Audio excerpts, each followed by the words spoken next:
ঘড়ির কাঁটায় তখন 9টা 20 আর আমি পুরো রেডি হয়ে গেছি বাজার যাওয়ার জন্য। যেহেতু কালকে দেরি করে বাড়ি এসেছি সত্যি, সেহেতু আমি এখন দেরি করেই ঘুম থেকে উঠেছি।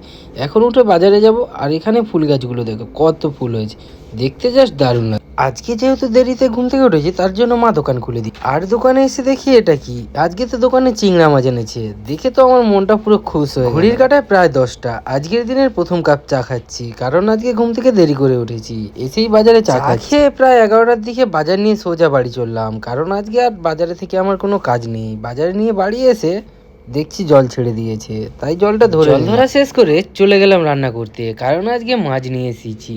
অনেক রকম মাছ দিয়ে শুরু করলাম আজকে রান্না করতে করতে চলে এলো কেক। এবছর প্রথম ডিসেম্বরের ফার্স্ট কেক আজকে খেলাম। তো তোমরা কি কেক খেয়েছো? এখানে ভাতের থালা নিয়ে পুরো রেডি।